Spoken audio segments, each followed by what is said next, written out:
Tom DeWeese.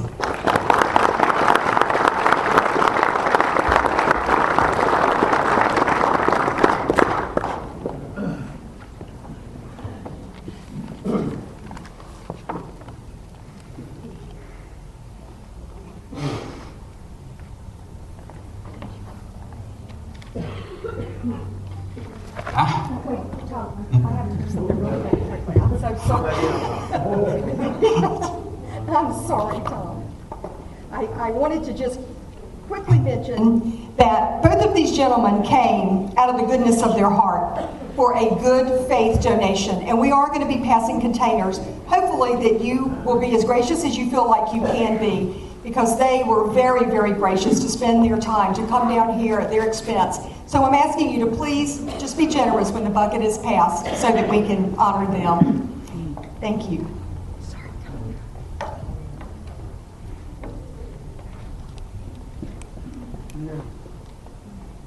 Freedom. Freedom. Freedom. It's the word that unites us as a movement. We are the freedom movement. We are fighting to restore our freedoms. As we use that word, do we really know what it means? Do we understand how it's attained? Most importantly, do we understand how it's used by some to actually take our freedom away?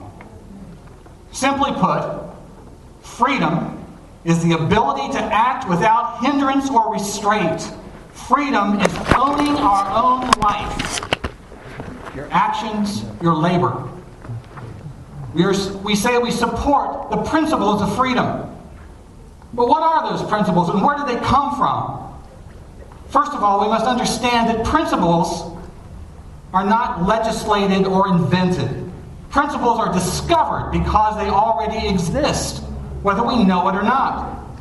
For example, for centuries, men were ignorant of the laws of physics, but they were subjected to them nonetheless. Man couldn't fly or fill two objects in the same space, no matter how hard he tried, because the laws or the principles of physics are fact, whether we know it or not. The same is true with the principles of freedom. The basic principles of freedom are consistent with man's nature, and that's why they work. When the principles of freedom are recognized and adhered to, there is prosperity and justice and happiness. When the principles have been ignored or rejected, men have suffered poverty and stagnation and political tyranny. So, to obtain freedom, it's vital that we know what the principles are. Well, there are three, actually. Individualism, free enterprise, and private property ownership. They are all necessary for freedom to exist. If you leave out just one, freedom is eroded. First, individualism. Your personal choices. The ability to pursue your own rational self-interest. Choices like the religion you choose, the size of home you build, the car you drive, the kind of spouse you pick. In short, individualism is fulfilling a life of one's own. The second principle of freedom, free enterprise. Free markets, capitalism, the process whereby free men buy and sell and trade the products of their own lives free from interference. And that, of course, brings us to the third principle of freedom, private property ownership. We start with the concept of the right to own and control private property. Your home, what most people think about, they talk about private property, your possessions, and your own body is the most important property you will ever own. So private property is not just land. It's your thoughts, your possessions, and the fruits of your own labor. Without the right to own and dispose of the products of one's own life, the individual is dependent upon the state or someone for his very existence. So it's obvious that one can't be individualistic without the ability to own and control private property. It can be argued that we can have no other rights without private property rights. George Washington said, "Private property and freedom are inseparable." Property rights activist and rancher Wayne Hage, who had his ranch taken from him basically by the BLM, said, "Either you have the right to own property or you are property." These are the three principles of freedom, and this is what we're fighting for. Now, what does all of that have to do with Agenda 21 and its policy of sustainable development? The very philosophy behind Agenda 21 is the opposite of the principles of freedom.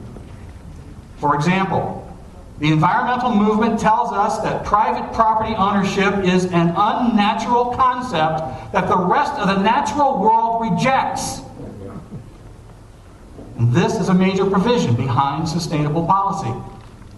But I've got to ask, have they never stuck their hand in a beehive?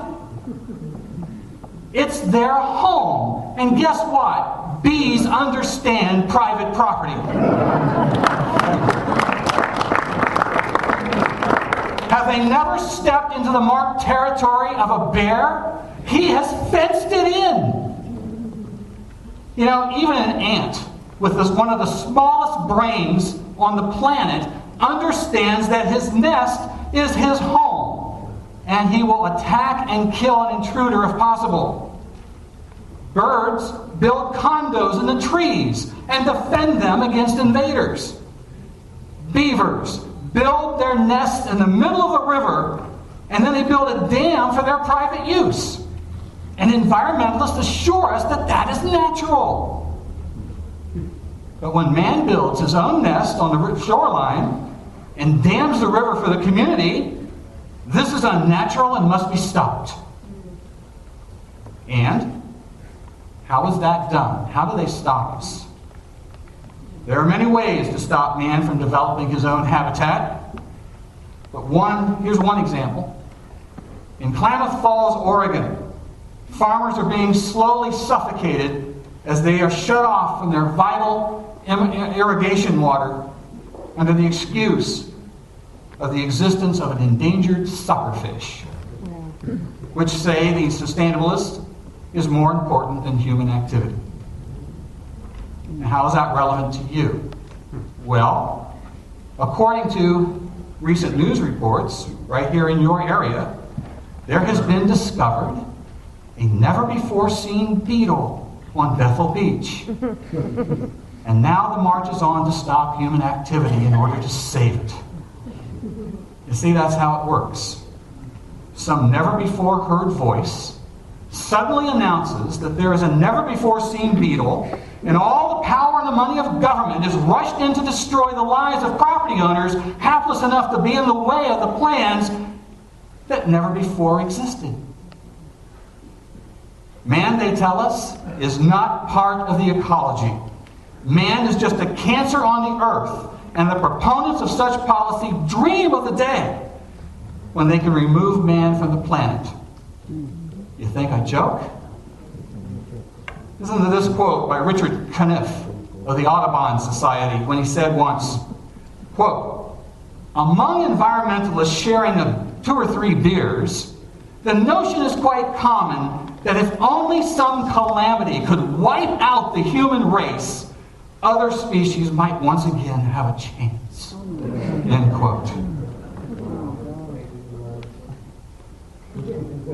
I bring all this up so that you can clearly see the two opposing concepts at work in the issues that you face today. Freedom or control. Sustainable development means someone else is selecting your future for you. And that is not freedom. As a result, we are drowning in a sea of endless political fights and issues that affect our actions every day. Where do these issues come from? All these things that Mark was talking about. These crazy, wild ideas. What's the driving force behind them? Is there any limit to these policies? Recently, an activist from Alexandria, Virginia, asked me to name 6 issues that would surprise most people to learn they are directly connected to Agenda 21. Because we're told that, according to the sustainabilists, Agenda 21 is just an innocuous 20-year-old document and it has no connections to local planning. They tell us that it's just a guideline for conservation and smart growth in the communities, nothing more. But as Mark was showing you, this encompasses every aspect of our life. How do you wrap your head around that? Here is how the sustainabilists describe sustainable development in Agenda 21. This is in their own words. Quote, "Sustainable communities encourage people to work together to create healthy communities where natural resources and historic resources are preserved. Jobs are available, sprawl is contained, neighborhoods are secure, education is lifelong, transportation and health care is accessible, and all citizens have opportunities to improve the quality of their lives." If only the founding fathers had thought of that. It all sounds so innocent. What could possibly be wrong with it? Well, putting these plans into place is where the problems begin, especially when they violate the three principles of freedom. Here are 6 leading issues that are rarely mentioned or connected to Agenda 21 and sustainable development, especially when we are told that Agenda 21 has nothing to do with federal, state, or local government policies. And I'm going to add, as I give you these 6 points, direct quotes from those who are proponents of these policies so there can be no doubt of their true purpose and their origin. Issue number 1 is global warming. As Mark has so eloquently shown you, it has been so discredited in the true scientific community, and proponents have become almost silly in their continued attempts to push it. So why don't they stop? Why is it so vitally important that they continue to promote something that is so clearly unproven, to say the least? It's because all of Agenda 21 policy is built on the premise that man is destroying the earth. Climate change is their proof. To eliminate that premise is to remove all credibility and all purpose from their entire agenda. They are willing to go to any length, even lies, to keep the climate change foot on your throats. Don't take my word for it. Let me do it in their own words here. Christine Stewart, the former Canadian Minister of the Environment, said, quote, "No matter if the science of global warming is all phony, climate change provides the greatest opportunity to bring about justice and equality in the world." And you thought it was about the environment. Justice and equality.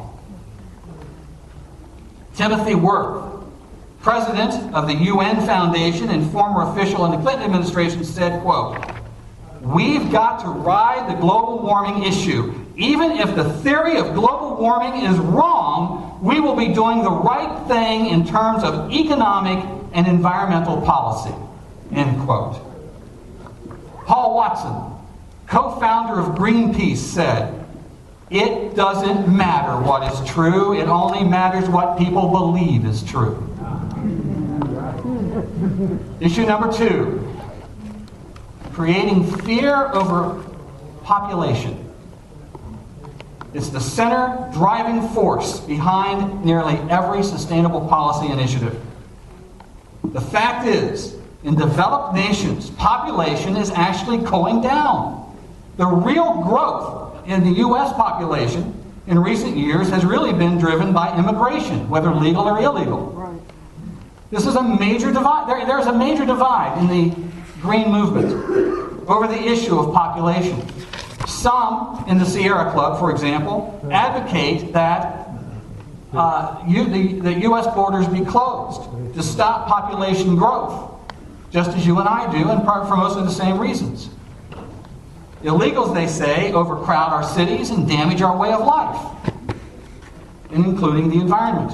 And they and they use up our natural resources. However, the majority of environmentalists insist that the borders must be open to allow as many to migrate here as possible. They argue that the U.S. has a greater ability to control them and protect the environment than if they were left in their third world countries. That's because the Greens have already put a stranglehold over our nation and our industry with massive environmental regulations. In the face of this fear of overpopulation, however, it's interesting to note that studies have shown that there is no worldwide population crisis. In fact, one study insists that we could put the entire population of the world into an area the size of Texas with a population density of Paris, France. Now, every time I say that, there's a Texan in the room, I hear a boo. But they don't want them there, that's what they tell me.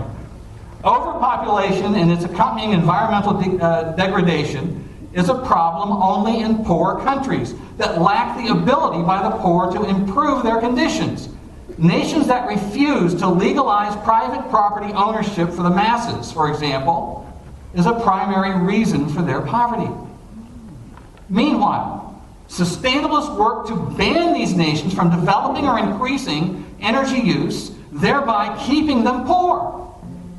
Green regulations stop the building of infrastructure. They panic at the idea of increased energy use in developing nations and move to stop energy growth at any cost.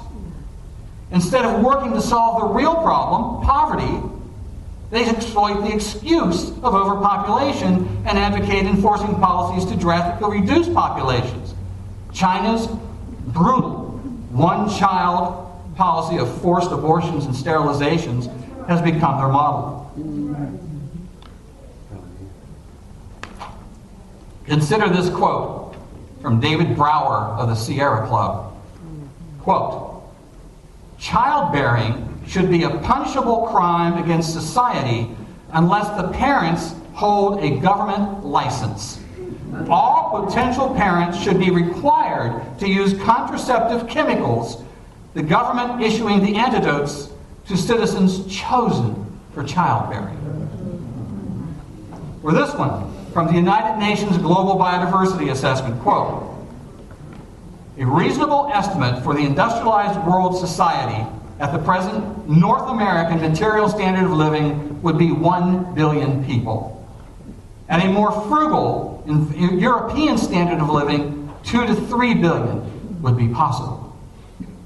That report is, of course, advocating that we all live on less, actually advocating poverty as a means of achieving sustainability. In other words, enforcing the very thing that causes populations to skyrocket instead of diminish, poverty. Issue 3.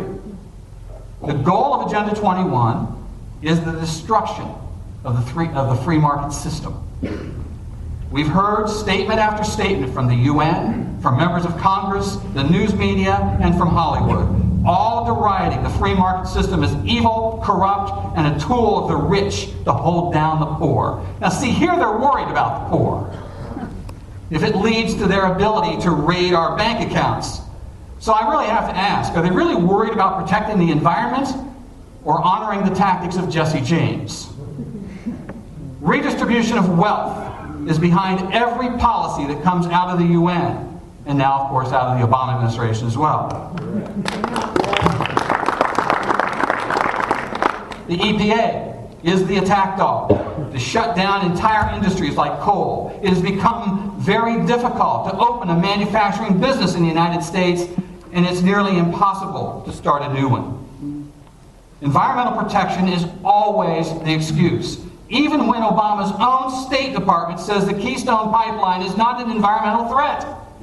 Just a couple of weeks ago, picture this, radical Greens with torches demonstrated outside the home of the head of the Keystone Pipeline Company.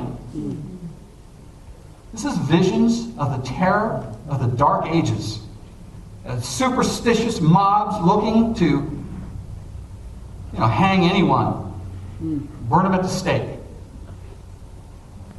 At the UN's Rio Plus 20 summit last year, the idea of zero economic growth was advocated just to keep things fair. It was stated that even the building of new roads upsets the status quo and disrupts a well-ordered society. Keep that in mind the next time you're sitting in a traffic jam. You know, I had someone from the Maryland Department of Transportation tell me a few years ago there was not one single new plan for a road in the state of Maryland. They were taking your transportation money that you pay for in your taxes and are using it to beautify the existing roads. Put a little flower pot here.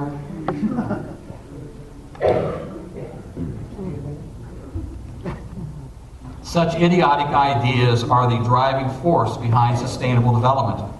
Again, it's images of new dark ages.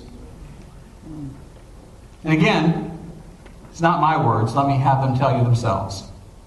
Dave Foreman, the founder of Earth First, one of the most radical environmental organizations of all time, said, "We must make this an insecure and inhospitable place for capitalists and their projects. We must reclaim the roads and plowed lands, halt dam construction, tear down existing dams, not a beaver, free shackled rivers, and return the wilderness to the wilderness millions of acres of presently settled land." That is your home, your housing development, your farm. And when you begin to listen to the plans that take place in your county commissioner meetings, your local city council meetings, and your state houses, you begin to hear the same plans. Shut down the roads, don't build any more, don't allow dams, tear down the ones that are still there. Right out of Dave Foreman. Now, a minute ago, I stated that their goal was to make us all poor. Your thoughts, I know you thought I was making that up, but again, I'm telling you in their words, I'm just the messenger that they love to call the fringe nut. Professor Maurice King, who is a population control advocate, said, quote, "Global sustainability requires the deliberate quest of poverty, reduced resource consumption, and set levels of mortality control." Now, planning groups that your elected officials deal with on a daily basis like to assure you that their projects are all local, made with local input, and have absolutely nothing to do with Agenda 21. Well, not so fast.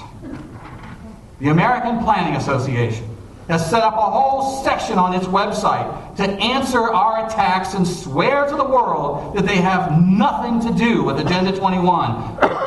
The section on the website is called Agenda 21 Myths and Facts.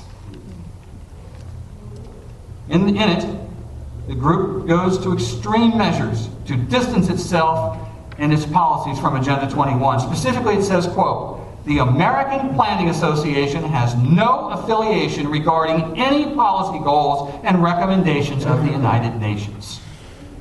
Really? Well, I'd really like to hear them explain this. Here's this bit of information.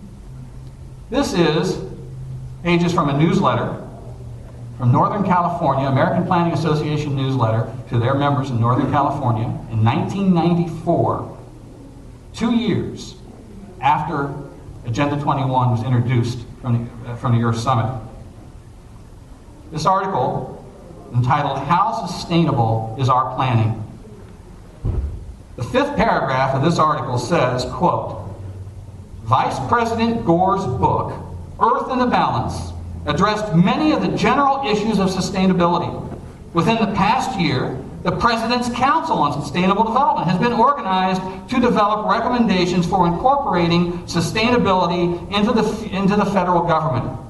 Also, various groups have been formed to implement Agenda 21, a comprehensive blueprint for sustainable development that was adopted at the recent Earth Summit."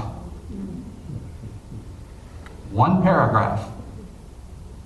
This document brings together the American Planning Association, Agenda 21, the UN's Earth Summit, Al Gore, Sustainable Development, the President's Council on Sustainable Development, NGO groups with a specific mission of implementing Agenda 21 in our local communities, and the description of Agenda 21 as a comprehensive blueprint for sustainable planning. Apparently, in 1994, the American Planning Association didn't think of Agenda 21 as just an innocuous document with no consequences.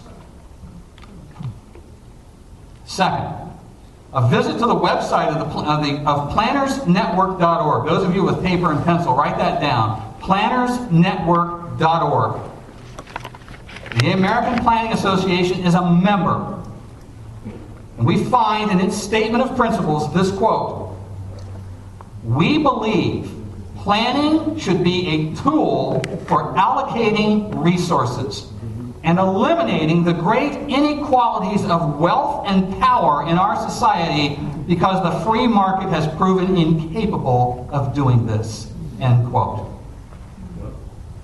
Planners Network is officially run by a group called the Organization of Progressive Planners. Hear any alarm bells go off?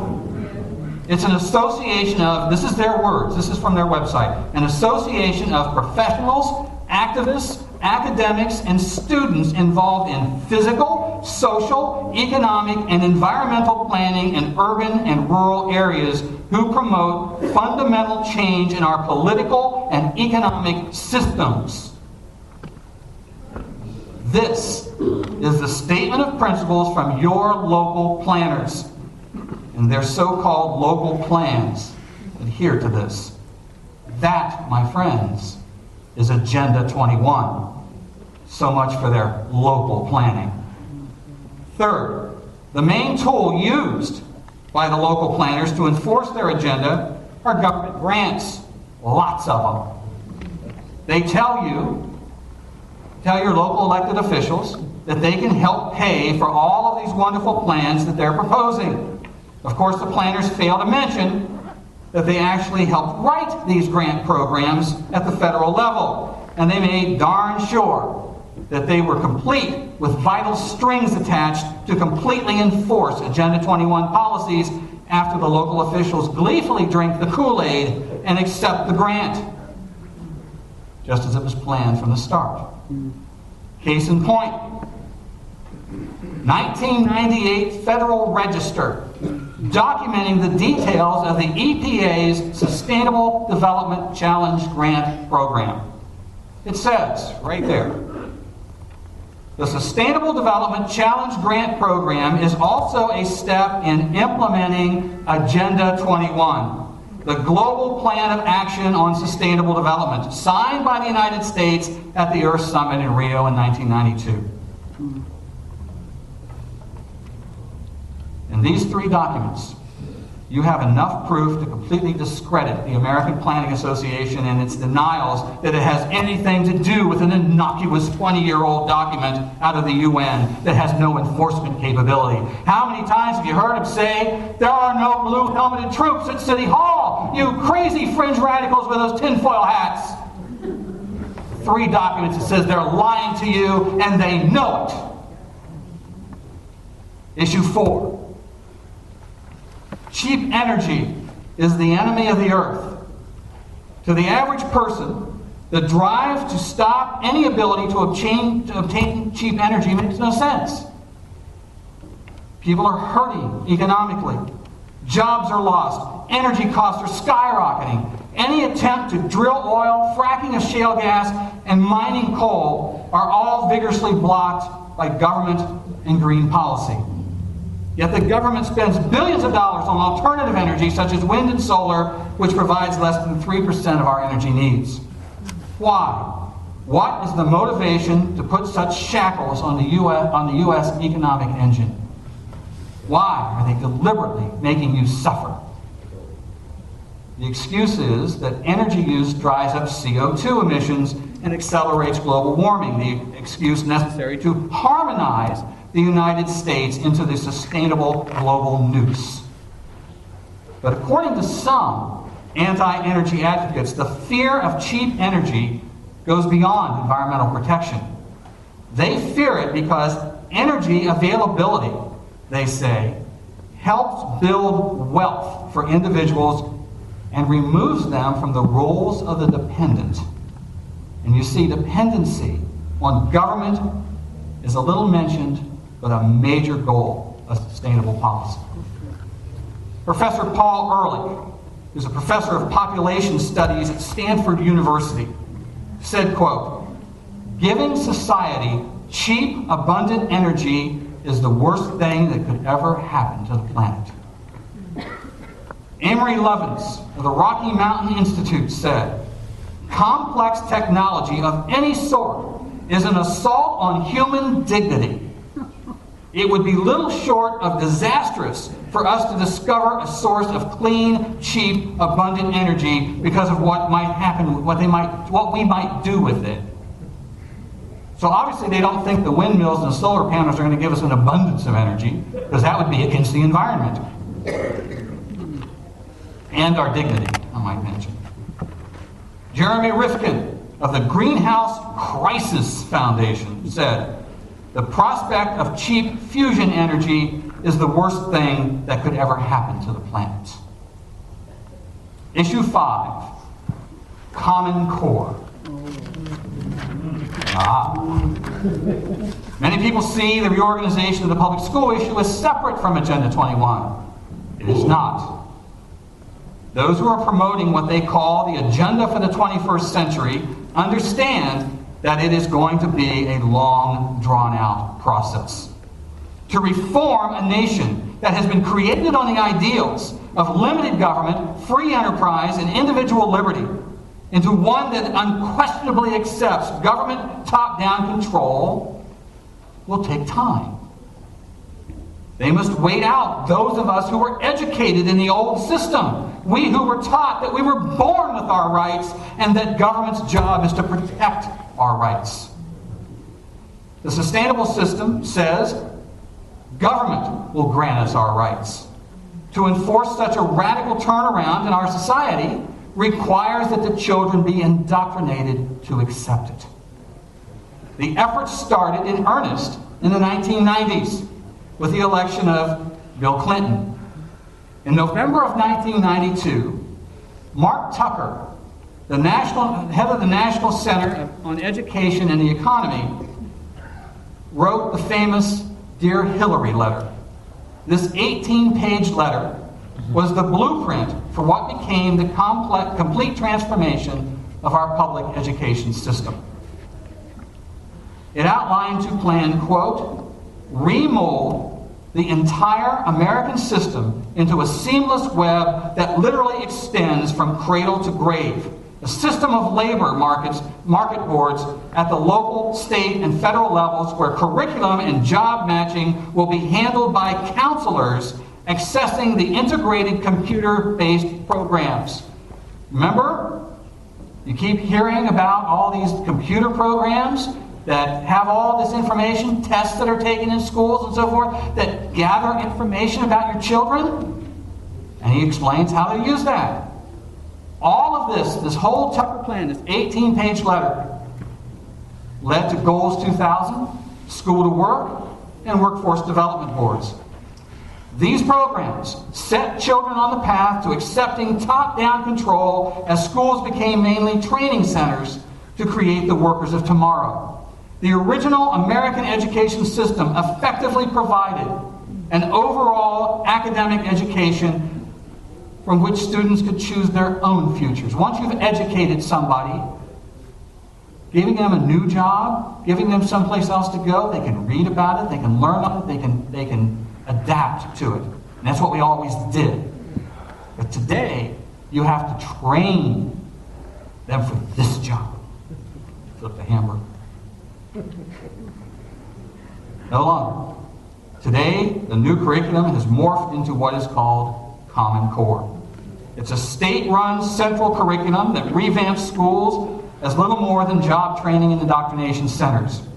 Because you see, today's curriculum is also designed to strip the children of their attitudes, values, and beliefs that you as parents may have instilled in them, and indoctrinate them to accept global values, global citizenship, and global economy based on the sustainable agenda.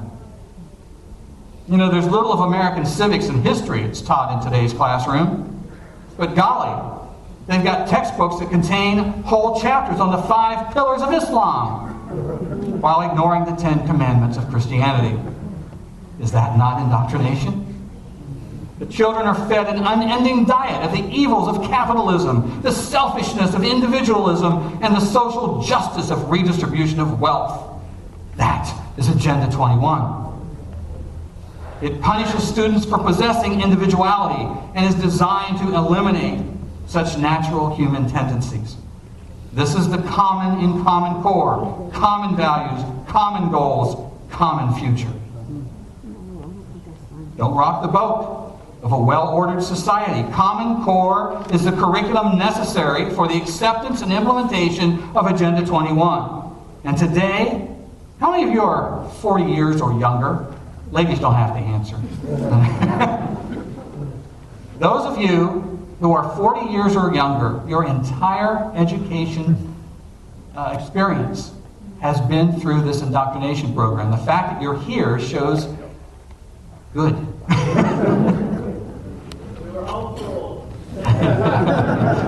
There you go. Homeschool. I have a theory when we talk about these things and people get so depressed about so many things that are happening.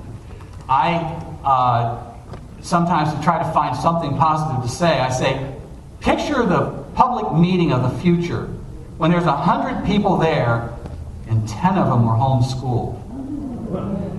The 90 from the public schools are standing there with their hats on backward going, oh. Homeschool kids say, follow me. There's the positive view for the future.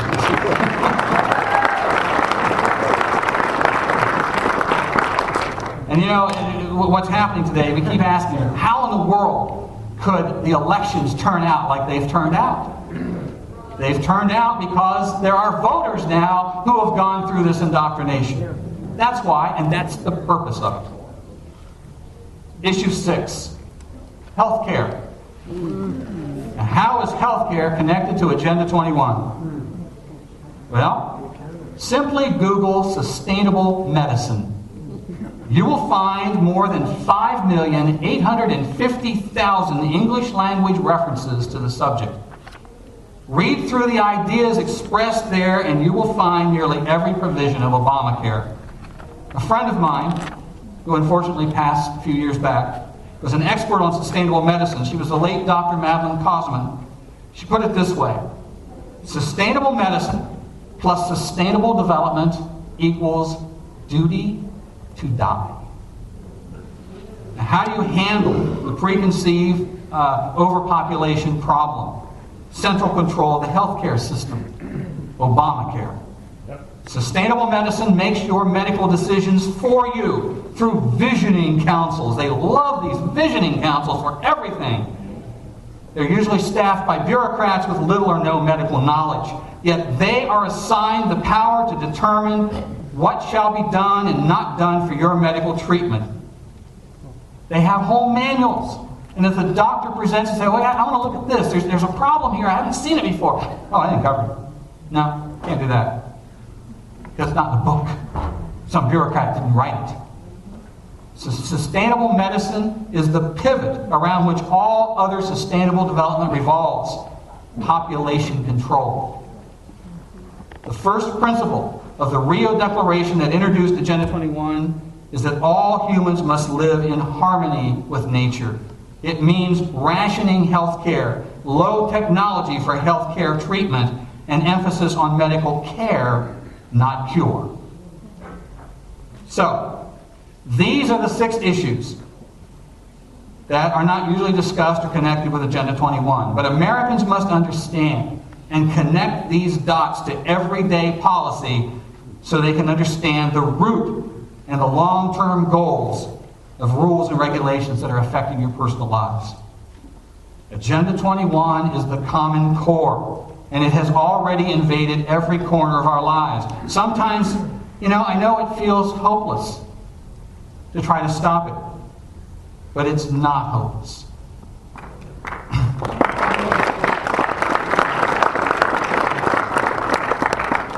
First, we must understand the nature of the threat that we face.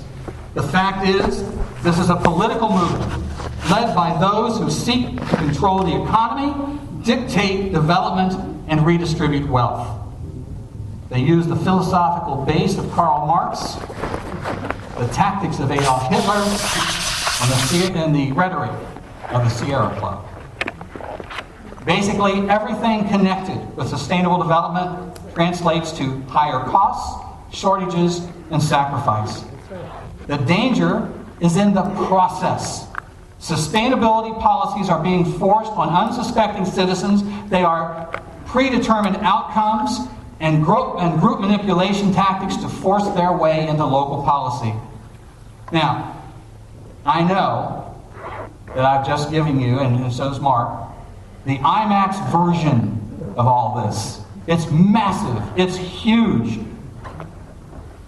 How can I possibly make a difference? I just came from Oklahoma. I sat around dinner with a bunch of activists talking about all of these aspects of Agenda 21 and the sustainable development policies, and they were saying, how can I make a difference? How can I have any input? They're massive. They're huge war chests, massive organizations. The IMAX version. What do? Narrow the focus. And let me show you how to do that. First of all, Agenda 21 cannot be implemented without damaging private property rights. Can't be done. Focus. I need 5 volunteers, please. Come up here and join me. These are non-speaking parts. Come on, 5 volunteers. I'm going to show you some new tools and how you can make a difference. Come on up here. I'm grateful for this stage. This makes it so much easier. I did this in Wyoming. I couldn't get anybody to volunteer. I kept saying, don't be afraid. Yeah. 1, 2, 3, 4, 5. You'll be next. All right, now, no, fine. In order to get started, what I have to do is hold an election. You're a county commissioner.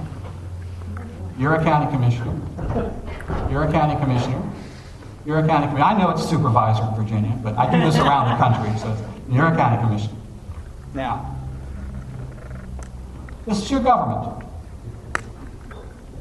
These people ran for office because they want to do something for the community, in most cases. There are a few evil ones, but most of them, they really want to help the community. Now, you have just been in my audience, and you've heard me talking about Agenda 21, and you find out that there's a new plan coming out that these guys are voting on. And you rush down to City Council, County Commission, meeting.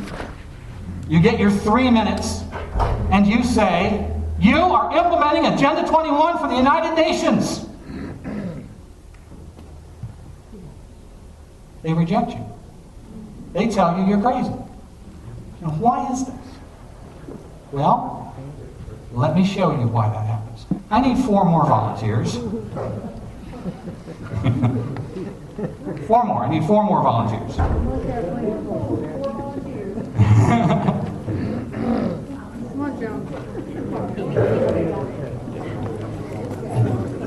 Come on up here. Before I'm done, all of you are going to be involved. Now, over here. Stand up here in front.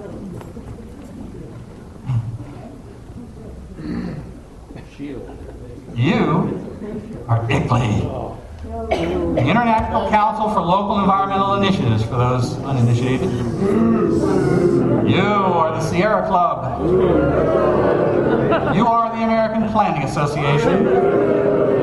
And you are a local environmental group. Now, in my county, in Fauquier County, as Martha can tell you, this is the Piedmont Environmental Council. Now, why do I bring these folks up here? Because they come into your community and they declare themselves stakeholders. By the way, I've got 4 here. I know for a fact in Fauquier County there's at least 17. So now multiply that with the 4 county commissioners right here.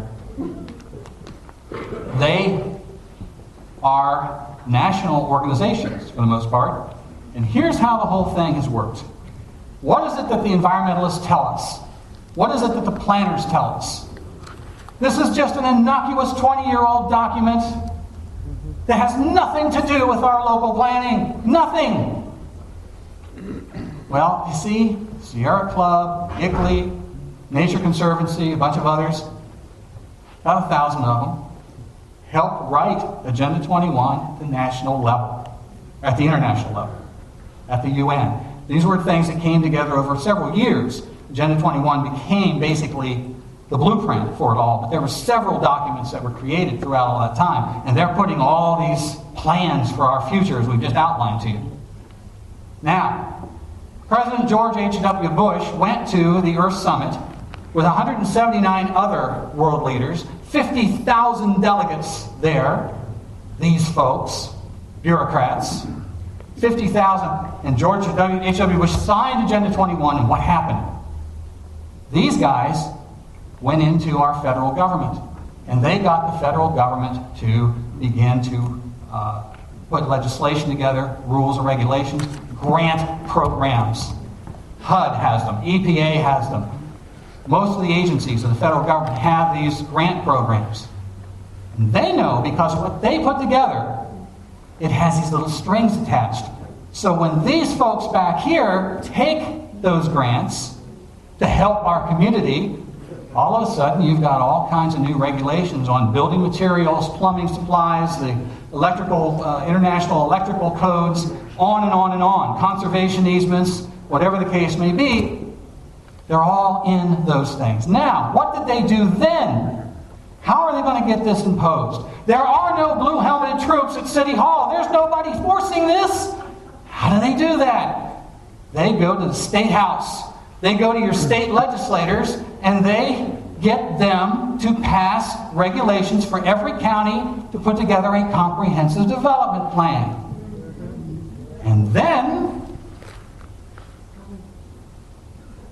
county commissioners are going, what the heck is a comprehensive development plan? How do we write something like that? Oh, says the Sierra Club with a smile on his face. We're here to help. We've got the whole thing in a box right here. All the rules, all the regulations. Just sign here, press real hard. There's 185 copies right there. And we're so good to you. We've got money to help you. And here comes the grant programs. What did I say in the Federal Register in 1998? Or the EPA's Challenge Grant Program? It's implementation of Agenda 21. Here comes the grant. So now, you folks go behind these people here, behind your elected officials. Because they come into the community and they tell you they're stakeholders. You know who stakeholders are? You. You're the ones who live in that community, not them. We pay the taxes.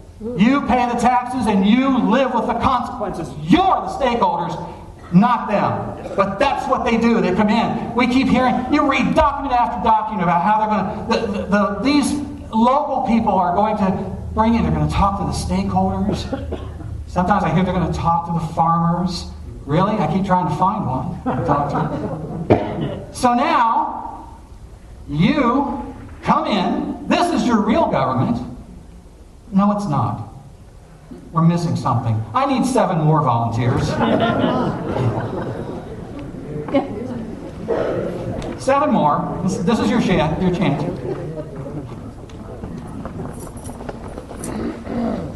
Over here.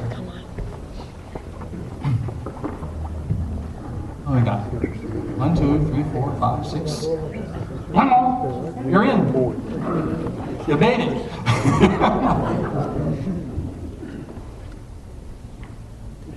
This is the National Conference of State Legislators, a 501c3 organization that works to ensure that federal programs operate hand in hand with some state programs. In other words, to make sure federal... I can't read this because my glasses aren't. To make sure federal programs are implemented into state policy in a seamless and harmonized manner, making it easier to accept these policies as a state rather than federal. It's all local, you understand. National Conference of State Legislators. National League of Cities. 501c3 private organization. Represents more than 1,400 communities in 49 states. Cities have to pay dues to them. They support gun control, smoking bans, and other nanny state regulations. They oppose private property rights, our whole movement, and oppose any kind of restrictions on state government taking of private land. National League of Cities. Council of State Governments. A 501c3 private organization. They work with all branches of state government, including executive, legislative, and judicial. They promote uniform state codes and regulatory systems, providing model statutes for legislation. They give them the bill. Here's what you need to pass. They promote economic development that solves environmental problems caused by growth. That'd be you, by the way. And worldwide sustainable zoning. I had to the National Association of Counties. Now, you already know about the Virginia Association of Counties. This is their papa. It's a 501c3 organization. They work together with the U.S. Conference of Mayors to establish a joint center for sustainable communities. Provide a framework for cities and counties to implement recommendations from Bill Clinton's President's Council on Sustainable Development. And as you already know, they've led a personal attack in Virginia against Martha Boneta and the farmers in this state on their private property protests. National Association of Counties. National Governors Association. 501c3 private organization. Advocates more government benefits for illegals. Work to block workfare requirements for welfare benefits. Support taxing of the internet. They were the main force pushing Goals 2000, School to Work, and Workforce Development Boards. I did this in Oklahoma. Their governor is the chairman of the National Governors Association. Boos went out. The U.S. Conference of Mayors, a 501c3 private organization. Member cities are those with populations over 30,000. The mayors of each city represents their community at the Conference of Mayors. The conference made the 1996 Kyoto Global Warming Treaty a centerpiece of its agenda, calling on all cities to reduce their carbon footprint with policies that would destroy local economies. The Conference of Mayors has accepted the UN's Earth Charter as a guideline for policy decisions. And finally, there is the International City Council Management Association, promotes the concept of county manager, in which city administrators are hired rather than elected, shielded from voters, often reduces elected officials to little more than rubber stamps. They promote the concept worldwide of sustainable development and its policies. Now you folks stand over here. I want everybody to see their full government here. First of all, as I said, with every single one of them, they're 501c3 private organizations. They don't have any more power in your county than you or I do. You and I have more, we live there, unless these folks give it to them. Amen. That's the center of it. So, but what you do when you elect these fine folks to office, you send them to these national meetings hosted by these guys, and who do they hear at the podium? Those guys.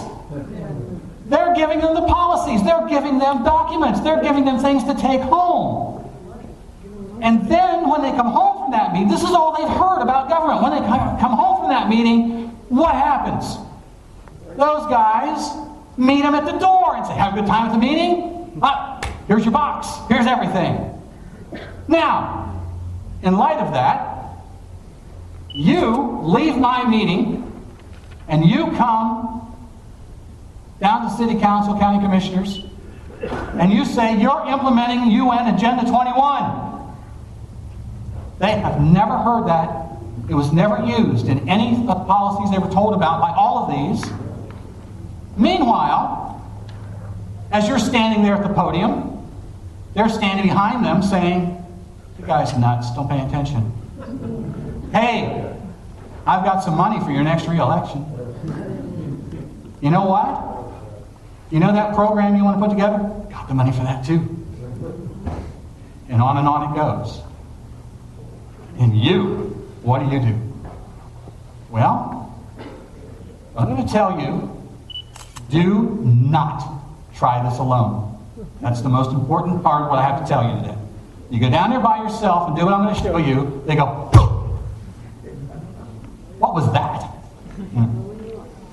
However, as I said, you can't implement Agenda 21 without damaging property rights. Focus.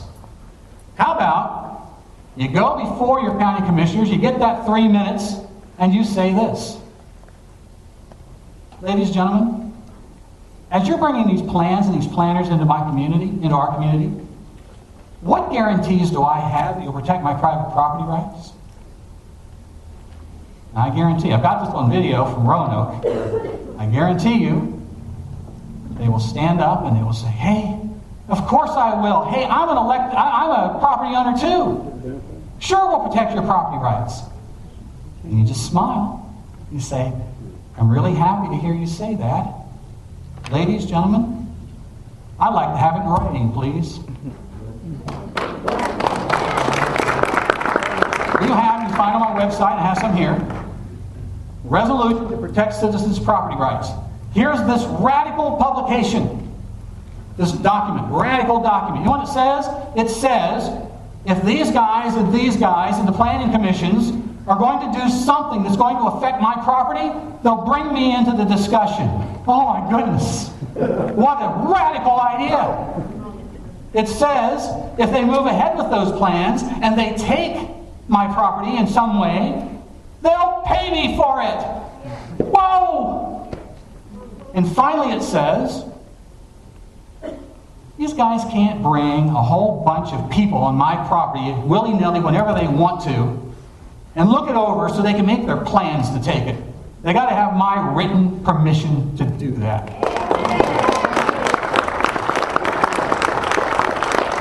This document. Now, I absolutely guarantee they won't sign this document. We did this. Anybody know Kathy Turner? Kathy Turner is an activist down in the Roanoke area. And I asked her to be my guinea pig for this when we first developed it. She goes before a county board that she'd had a very difficult life with because she took all the burden of Agenda 21 to them and they threw her out, bad. So she goes to them and she says, "Gentlemen, ladies, I'd like to start a new paradigm in our relationship." I thought that was brilliant. I'd like to start a new paradigm. And then she said, "As you're bringing these plans and these planners into our community, what guarantees do I have to protect my private property rights?" You see how simple that is? And she started to read it. They stopped her reading it halfway through, and they said, "We'll take it under advisement." Okay. So the next week, she was back, and she said, "What say you?" The head of the county commissioner said, "I'm not going to sign that document." She said, "Why?" He said, "I'm not going to debate it with you. I don't want to debate. Why?" He said, "Because I think there's a bigger agenda afoot here." Wouldn't talk about it. What do you do with a guy like this? When he runs for re-election, you start talking about how he has some kind of crazy conspiracy theory about protecting private property rights. You just flip the issue on him. However, I said, don't do this alone.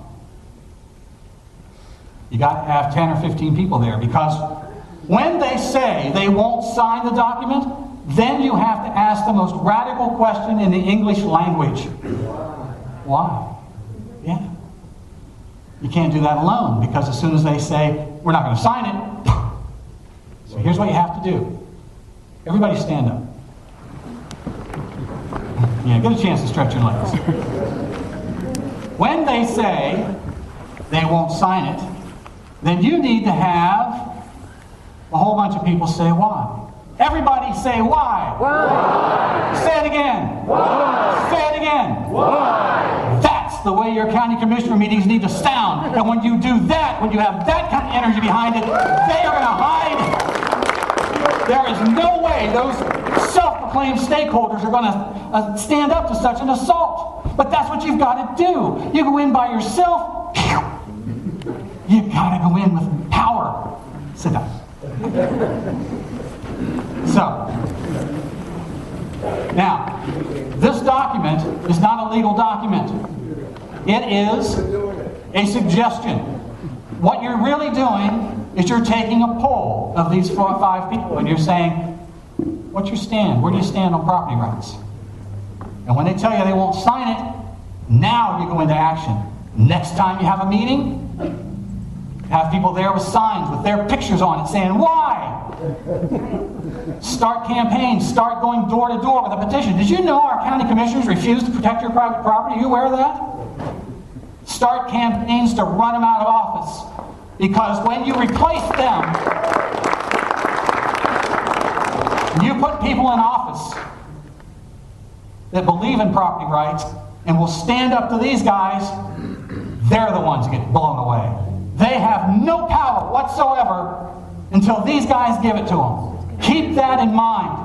If they are plaguing your community, it's because they've got a power source. Unplug them. Throw them out of town, and you can take back your community. Thank you, ladies and gentlemen. Thank you. Now, I admit, what I'm telling you is very simple, and you can take it and build on it. Let me tell you, everything, make it adapted to your community, but everything I just told you is in this booklet, including the document, and they're back on my table. So they're $6 a piece, because I don't have a foundation to take care of me. But make sure you get them. Everything's there. Now, let me just finish by saying this. Nameless, faceless bureaucrats wielding power in the back rooms, untouchable and unseen, is not freedom. There's nothing new on, in, over, or under the earth that doesn't fall under the purview of Agenda 21. But we who oppose it, frankly, don't accept the premise that we must destroy our human civilization in order to protect the environment.